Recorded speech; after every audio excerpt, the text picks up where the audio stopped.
안녕하세요.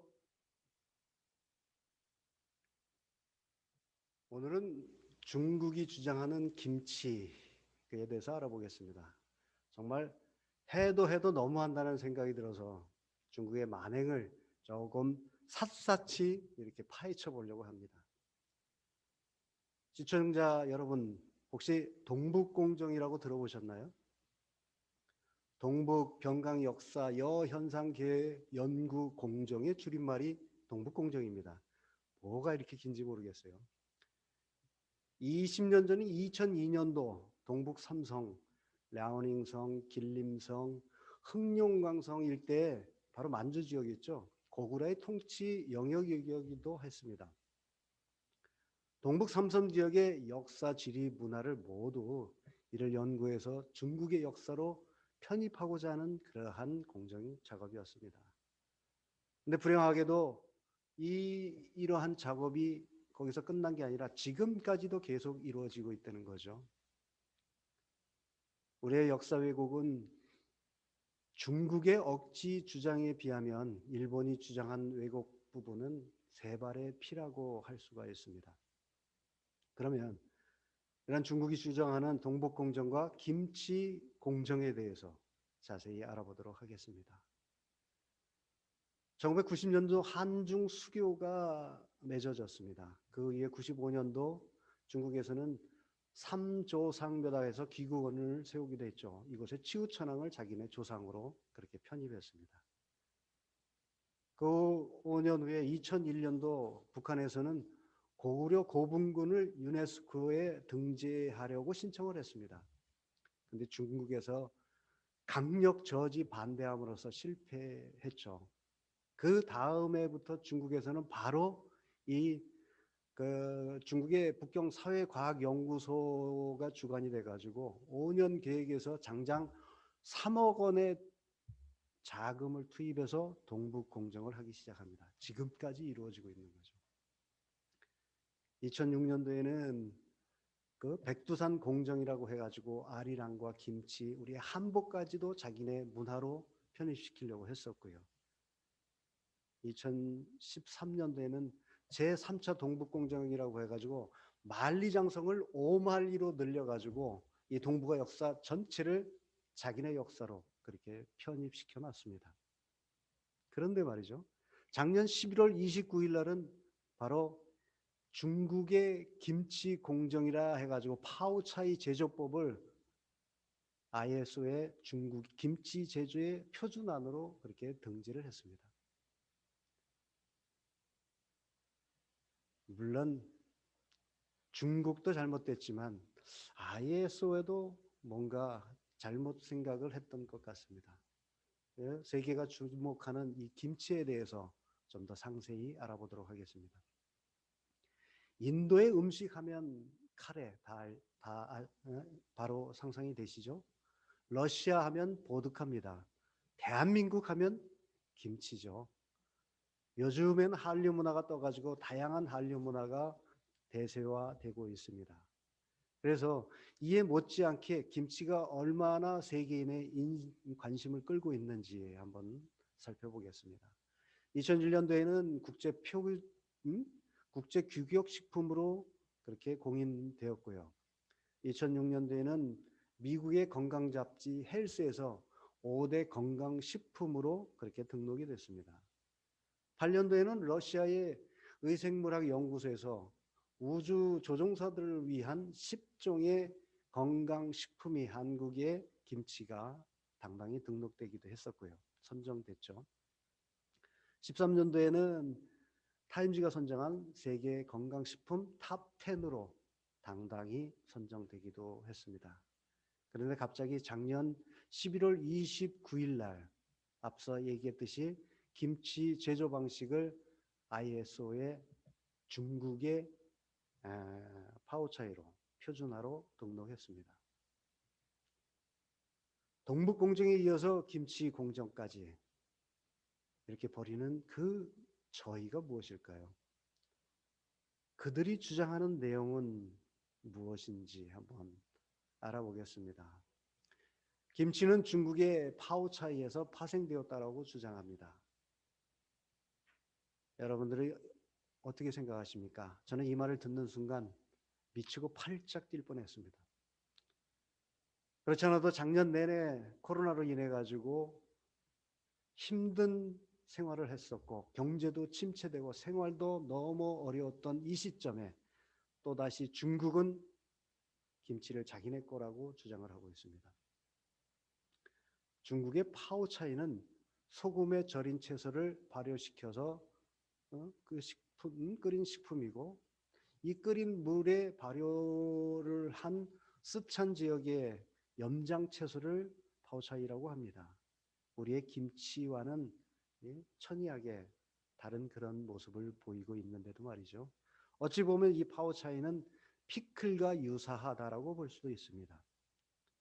중국의 대표적인 백과사전인 백도에서는 이 김치의 기원을 중국으로 서술하고 있습니다. 바로 시경과 춘추에 그러한 기록이 일부 남아있다라고 하는 주장이죠. 구글의 번역기와 캠브리지 영어 중국어 사전에서도 김치의 설명을 중국어로 한국어 파오차이라고 정의하고 있습니다. 여기까지는 봐줄 수 있는데요. 문제는 우리의 다음이나 네이버 번역기에도 김치를 파오차이라고 한때 번역해서 나온 적이 있다라는 게 문제입니다. 이에 방끈은 발끈해가지고 김치의 명칭을 신치로 바꿔서 이를 홍보하자라고 제안하기도 했는데요. 이거는 말이 안 되는 얘기죠. 지난달 또한 김치 중국 유튜브가 기네스북에 올랐다고 합니다. 2월 3일 홍콩의 사우스 차이나 모닝 포스트지를 인용해서 우리의 뉴스원 코리아에 의하면 김치는 중국의 전통 음식이다. 중국 유튜버가 기네스북에 올랐습니다. 구독자가 1,400만 명이나 된다고 합니다.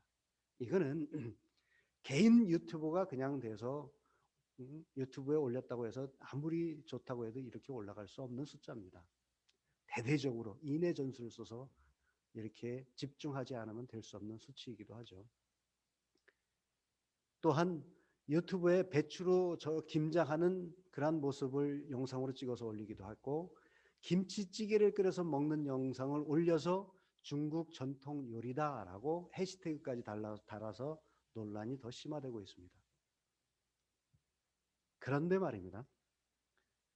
이 모든 것을 그냥 양보한다고 해결될 것 같지는 않습니다.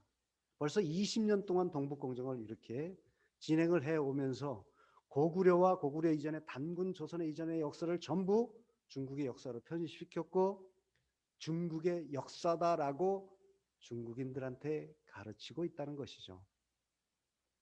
조선족 시민들한테 물어봤습니다. 고구려가 중국의 역사냐 한국의 역사냐 뭐라고 답변했을 것 같습니다.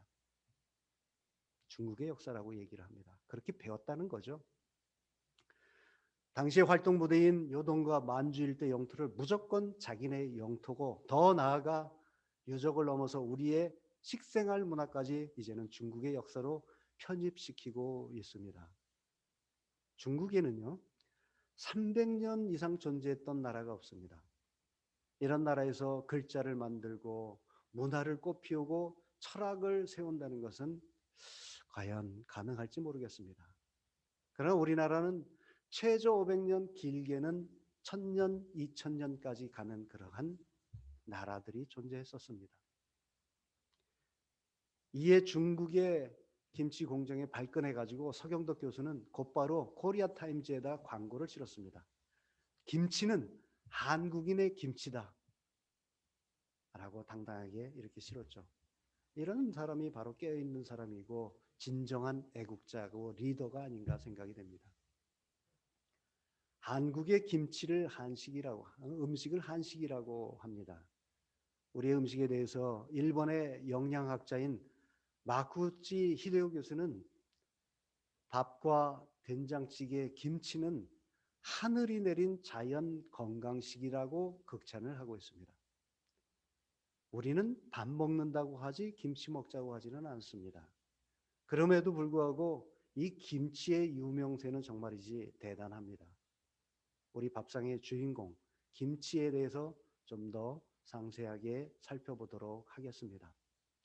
김치의 어원은 그렇습니다. 고려시대 절임류 지라고 합니다. 지짐이 지 뭐 이렇게 얘기하죠. 이는 담근다, 담글 지라고 이렇게 씁니다. 한자에서. 이게 변형돼서 디희 이렇게 얘기합니다. 근데 조선시대는 함채라고 얘기하죠. 소금에 절인 채소라는 의미입니다. 이 dim채가 변형돼서 침채가 됐고 dim채가 됐습니다. dim채는 너무 잘 아시죠? 어느 업체에서 dim채 냉장고 이렇게 대대적인 홍보를 하고 있는데 그 dim채가 바로 김치라는 말이죠. 이 dim채가 변형돼서 김치가 됐습니다. 야채를 염장 음식으로 절인 것이 김치입니다. 우리 대한민국 상고 시대부터 존재했었다고 이렇게 추정을 하고 있는데요. 고려시대 기록에 의하면 이규보의 동국 이상집에 장을 담근 무는 여름철에 먹기 좋고 소금에 절인 순무는 겨우 내내 반찬이 된다라고 하는 기록이 남아져 있습니다. 중국의 삼국지 동의 전에는 고구려에는 발효식품을 만들어서 먹었다. 그리고 일본의 정창원 고문서에는 수수보리저라고는 현재 김치와 같은 그러한 김치를 만들어서 일본으로 보냈다라고 하는 기록이 있습니다. 또한 삼국사기에는 김치와 비슷한 발효식품이 있었고 고려시대 물김치, 나박김치, 동치미와 같은 다양한 형태의 김치가 존재했었고 이를 원나라에 알려졌다. 거가필룡의 이런 기록이 남아 있기도 합니다. 그럼 이런 세계인들이 김치를 극찬하고 있는 이 김치의 영양과 효과는 어떤 것이 있을까요? 항균, 항암 효과를 떠나가지고 지난 사스에 아주 굉장히 좋은 효과가 담겨 있다고 했죠. 그리고 인플루엔자 AI도 그렇고 요즘 코로나19로 다들 고생하고 있는데 바로 탁월한 그러한 예방 효과가 있다고 과학적으로 증명이 되고 있습니다. 또한 이 김장을 담그는 그 안에 들어가는 성분은 파와 마늘, 생강, 무, 배추 등과 같은 다양한 야채들을 버무려서 넣고 있습니다. 이 야채에 들어있는 성분 역시 탁월하지만 그 성분에 더해서 발효된 그 음식은 수백 가지의 유산균으로 만들어진다고 합니다. 이 유산균을 통해서 그 김치의 효능은 아토피도 예방하고 피부염, 알레르기, 항비만 기능 효과, 다이어트 효과에 굉장히 좋다고 하죠. 그리고 혈관 질환에 아주 탁월하다고 얘기를 합니다. 김치가 세계 5대 건강식품으로 선정된 것은 다 아시죠? 그 이유는 건강 잡지 사스에서 헬스에서 설명을 하고 있습니다. 스페인의 올리브유, 일본의 나또, 인도의 렌즈콩, 그리스의 요구르트에 이어서 대한민국의 김치 이렇게 선정이 된 거죠. 이게 어떻게 중국의 김치가 될 수 있겠습니까? 한국인의 밥상 하면 한식입니다. 바로 장수 밥상입니다. 세계가 인정하는 김치 문화. 아무리 억지 주장을 한들 김치가 파워차이가 될 수는 없습니다. 또한 김치의 종류만 해도 300가지가 넘는다고 합니다. 중국은 300가지가 넘는 이 김치를 다 담글 수 있을까요? 우리 대한민국 주부들은 다 담글 수 있습니다. 세계 어느 나라가 이렇게 많은 종류의 김치를 만들 수 있겠습니까? 이제 마무리로 중국의 김치 공적에 대응하여 이런 질문을 던지고 싶습니다. 중국인들, 그대들이 주장하는 이 김치 공정의 저희가 과연 무엇입니까? 근데 우리 스스로에게도 질문하고 싶습니다. 이 중국만을 탓하기 앞서 우리는 우리 스스로 자성의 시간을 가질 필요가 있겠습니다. 우리 사회는 언제부터인지 시민들의 알 권리와 볼 권리 이러한 행사들을 제대로 못하는 것 같습니다. 또한 그 권리에 앞서 자신들의 권리를 너무 주장하다 보니까 해야 될 역할, 그 의무를 너무 소홀히 하지 않았나 반성해 보기도 하고자 합니다. 또한 입법, 사법, 행정의 다양한 역할들, 언론의 역할들, 학자의 역할들, 그리고 시민의 역할들을 각자의 위치에서 제대로 할 때 우리는 하나 될 수 있고 우리의 정신, 우리의 문화를 지킬 수 있을 것입니다.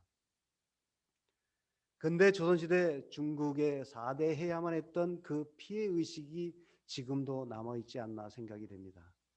중국의 동북공정에 이어 제3의 김치공정, 우리는 당당히 맞서고 우리는 떳떳하게 주장해야 합니다. 그래서 우리의 인생을 꿰어 상생의 문화, 우리의 한류 문화를 한국인답게 당당하게 주장합시다. 감사합니다.